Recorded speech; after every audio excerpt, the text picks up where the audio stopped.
Hey guys, hope you're all doing well. I wanted to take this time to just put a little video together about book covers.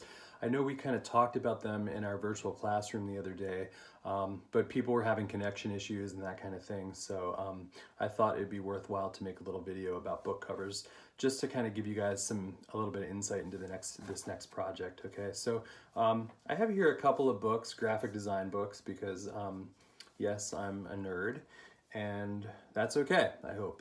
But a book cover, as you can see, has a front, a spine, and a back. And all these things should work together, right? So if you look at a really well-designed book cover, you'll see that the typographic choices, the color choices, and the design kind of layout choices are sort of repeated, not repeated verbatim, but sort of borrowed for each section of the cover, right? The back, spine, and front. All right, but if you look at how a book cover is actually set up, it's literally one sheet of material, okay? So the front, the spine, and the back are just one piece of very thick paper, okay? And therefore, that's how you're gonna do your InDesign setup, all right? You've got the front, the spine, and the back cover. And if you add the width of all three of those things together, that'll give you the width of your InDesign document, all right? So let's just assume that this book is maybe 8 inches wide, right?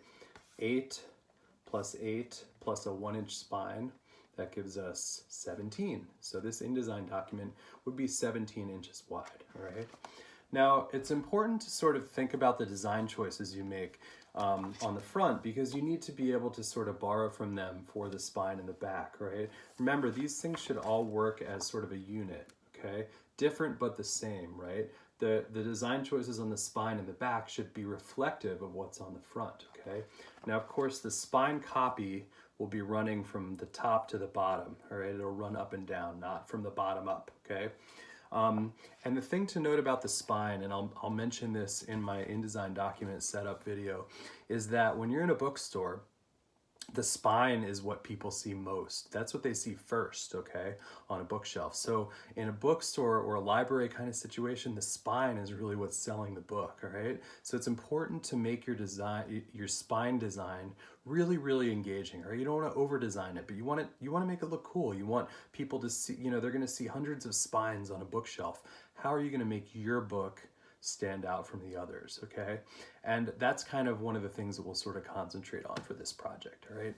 I'll get into more of the guts of what's expected of you for this project in Moodle and in class and that kind of thing, but I hope that this little video helps sort of supplement what designing a book cover is all about. Okay, everybody, I'm gonna show you how you should do your InDesign file set up for this book cover project. Now, as I showed you guys, a book cover really has three pieces to it, three main pieces. It's got a front cover, a back cover, and then a spine, okay? And if you think about how a book cover gets printed, it's printed obviously all on one sheet of material.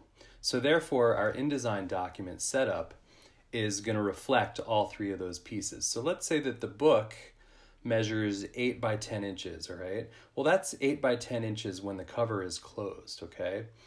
But if you do the math and you figure out what the measurements are of the back cover and the spine and you put those all together, that'll give you your document set up for InDesign, okay? So let's just say, in this case, we have a book cover that's 8 by 10 with a 1-inch spine. That's gonna make our document setup 8 by 10 plus 8 by 10 plus 1 inch. So the total height is still gonna be 10 inches, right? But the total width is actually gonna be 17, all right? So we're gonna go File, New Document, like we usually do. And what we're gonna do is we're gonna set it as 2 columns with a 1-inch gutter, all right? So it's gonna be 17 inches wide. It's gonna be 10 inches tall. Number of pages, we'll just keep it as 1 for now. And number of columns, we'll do 2 with a 1-inch gutter.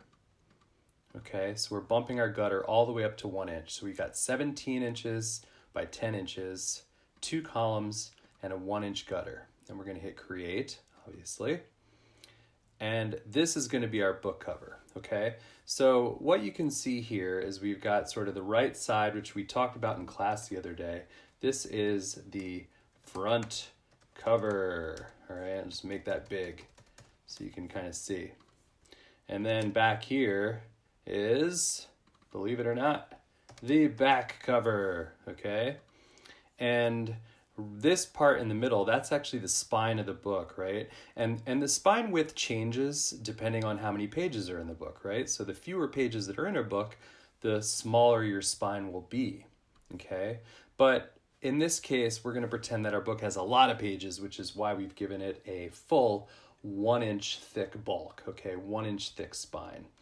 And remember, we kind of talked about this the other day too, is that the spine copy, which is usually the title, the author's name, and then maybe a publishing name, maybe publisher. This all runs down the spine, okay? So when you set up your design file, you're going to have this running from the top to the bottom, okay? You definitely don't want it running from the bottom to the top. That'd actually be upside down, okay? Now, one thing about books is that in a bookstore, a book is most visible by its spine, not the front cover, because books rest on shelves in the bookstore and in the library for that matter. So you want your spine actually to be designed really well. You want your spine to look engaging, okay? Now, if this is being sold on Amazon or something, it's being sold by the front cover. So yes, of course, your front cover design should look awesome as well, all right? So, long story short, your spine should be running from the top to the bottom, and your front cover is on the right and your back cover is on the left, okay? Now, what we're gonna do is I'm gonna actually have you guys design 3 different concepts for this book cover, all right? And that's a very real world kind of exercise in the design world where you're not gonna show somebody just one option. You're gonna show them multiple options. And we're gonna do the same thing here, guys. We're gonna show actually 3 design options for this book cover, all right? So when you're done designing your first one, what you can do is you go up here to the Pages palette and duplicate this page. Just drag it down onto this little icon here. And that's going to give you page 2. And page 2 has all the information from the first cover design, but you can redesign it now to be something completely different. You can even throw in different images, different colors, different fonts, etc., etc., etc. Okay? And then obviously when you're done with that, you can duplicate it again, get page 3. So now you have a 3-page book cover, all right? Same dimensions and everything, but it is a 3-page InDesign file. Okay, so I think that's about it for the setup of your book cover. Of course, if you have any questions about this, send me an email. All right, see you guys soon.